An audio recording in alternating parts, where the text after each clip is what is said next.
Well, hello again YouTube, it's Mr. Analytical here with another Galaxy Watch 3 video. The new Galaxy Watch 3 comes in two sizes, the 41mm and the bigger brother, which is the 45mm. This can be confusing, so which size should you pick? Today we're going to look at both of them and we're going to help you decide. In this video we'll look at everything you need to consider before picking the best size for you before you go ahead and spend your hard-earned cash. So we're going to look at the physical differences and appearances that are available in the two different sizes, and then we'll go on through, we'll compare it on a lot of different wrist sizes just so you guys can see if you have a small wrist which size looks best, if your wrist's bigger which size looks best, and we'll go through all that and let you guys make up your mind on which size would look best on your wrist, and then we'll go through quickly the specifications of the two watches so that you guys can work out which one you would like based on the spec as well as the physical size. So let's jump straight into the video and I hope you guys enjoy.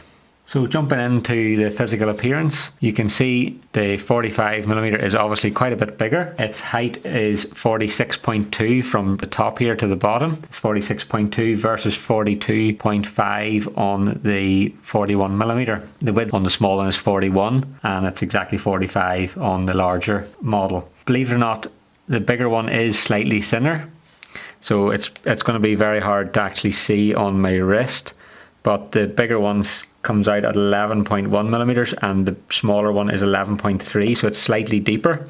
So probably to fit in the processor and the battery and all the other gear inside, they've needed to make slight increase in the depth on the smaller model. Looking at the weight, the bigger watch comes in at 53.8 grams. The smaller one comes in at 48.2 grams. So there is about 5 grams difference, but I don't think you're going to notice on your wrist the difference, you know, in 5 grams. It's like a spoonful of sugar. You're not really going to notice that weight difference on your wrist. So looking at the actual colour finishes on the watches, the large 45mm is available in the Mystic Black, which is you can see here, and it's also available in the Mystic Silver.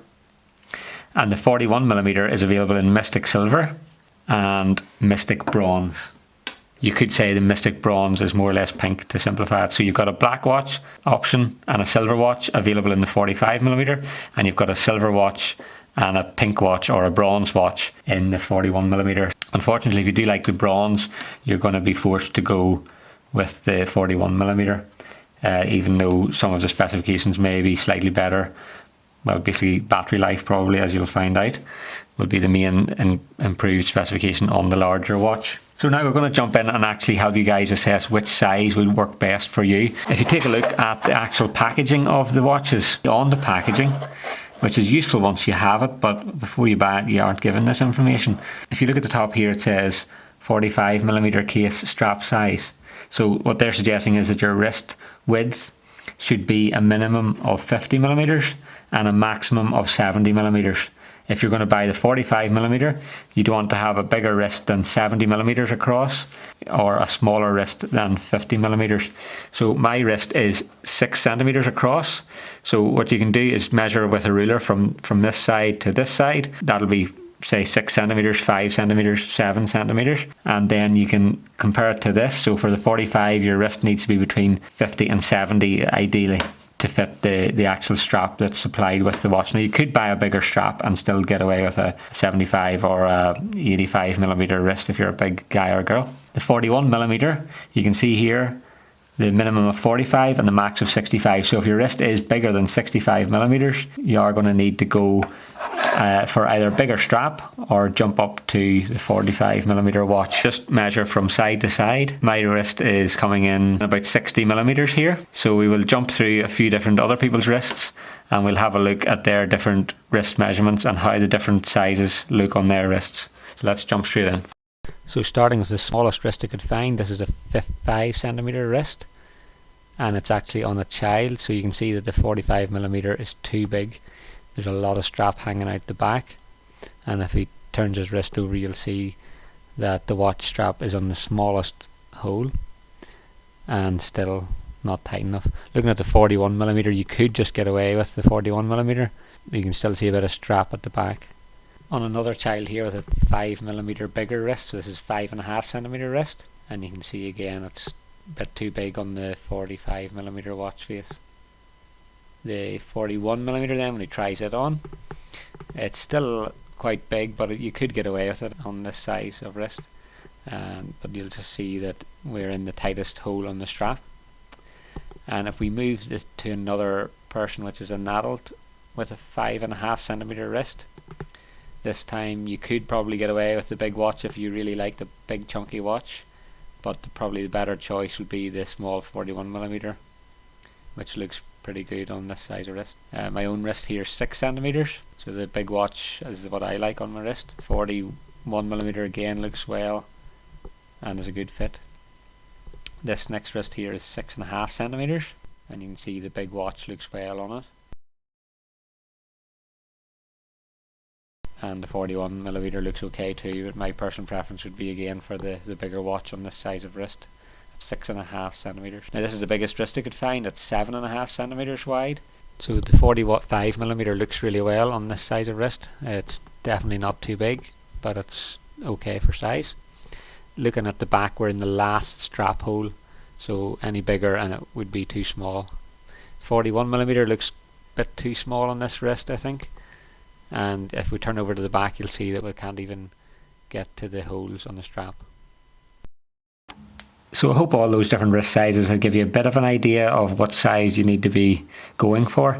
It's useful to see it on someone else's wrist. My choice for my wrist, which is, as we've mentioned, 6cm across, would be the 45mm, because I do like a chunky watch, and I have been used to wearing the likes of, say, the G-Shock watches, and you can see, for example, compared to a G-Shock, it is pretty much similar and not even as deep as a G-Shock. If you're used to a chunky watch, you're probably going to be happy with the 45mm. If you are more used to like a sort of more refined gentleman style watch potentially, then maybe the 41mm is the watch for you. And you will need to remember, obviously, that if your wrist is bigger than 65mm approximately, you are going to need to change out the strap on the 41mm to let that fit. So we're going to jump in now and have a look at the specifications and just make sure there's nothing going to catch us out in terms of specifications on the two watches that would swing our decision. So let's jump straight into specifications. We've covered the height and the width and the physical size, so we're going to look now at one of the key considerations, I would say, which is the battery size. So the smaller 41mm has a capacity of 247 milliamp hours, and the 45mm has a battery capacity of 340 milliamp hours. So really, the bigger watch, the 45mm watch, has approximately an extra 100 milliamp hours of battery capacity. So that works out about an extra 37% of battery life. So that does reflect in the usage time. Over 43 hours is what Samsung say that you can get from the 41mm watch, and over 56 hours from the 45mm watch. So in real life usage, if you're not wearing this at night, or at least if you have flight mode on and good night mode on, then you're going to get 3 days from 3, say, 14-hour days from the 41mm, where you're going to get 4 14-hour days from the 45mm. So if you're typically using the watch with flight mode enabled, that means you've no Bluetooth and no Wi-Fi on. That uses a lot less power, but obviously you're not going to get your notifications, so it is less useful. But if you're using it in that sort of mode, according to Samsung, the low usage time for the 45mm would be 151 hours, and for the smaller 41mm would be up to 120 hours.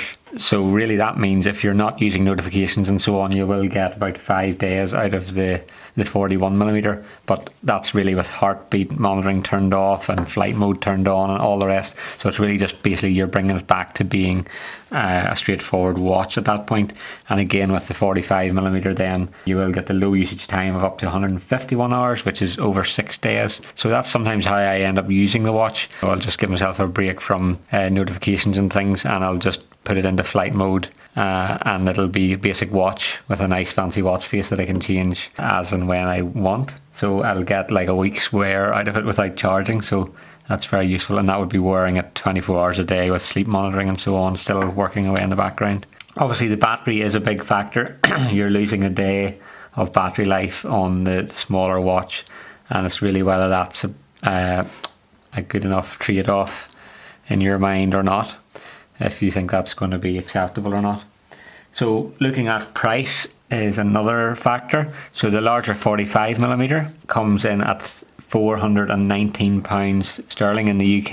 In the US, you're going to be paying $429.99, so $430 for the bigger one, whereas you'll be paying $399.99 for the smaller one, or £399 sterling if you're in the UK.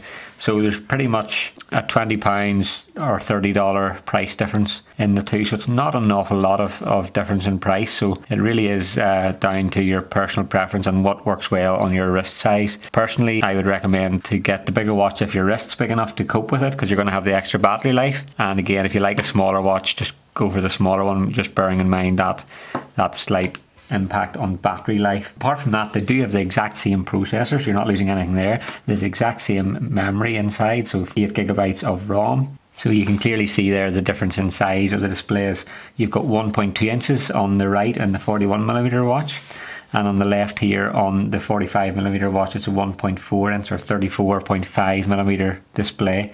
So they're both the same resolution, so you have a higher pixel density on the smaller watch because it's a smaller face with the same number of pixels at 360 by 360. So there's very little difference. It's almost the same watch crammed into a smaller footprint on the 41mm, obviously with that smaller battery size, the smaller battery capacity. So if you're happy enough to be charging it more often, then there's no issue with going with the 41. They both have the microphone and speaker and all the other functionality, like the water lock mode and all the different things like that. So really it's down to personal preference. So that's the 41 and the 45mm. I hope this video has been useful for you guys and will help you decide which watch you're going to go for. Drop a comment in below with your wrist size if you manage to measure it, and what size you think works best for you, and that'll help all our other subscribers to make their own minds up. So guys, thanks again for watching, and I'll see you in the next video. Thanks now. Bye bye.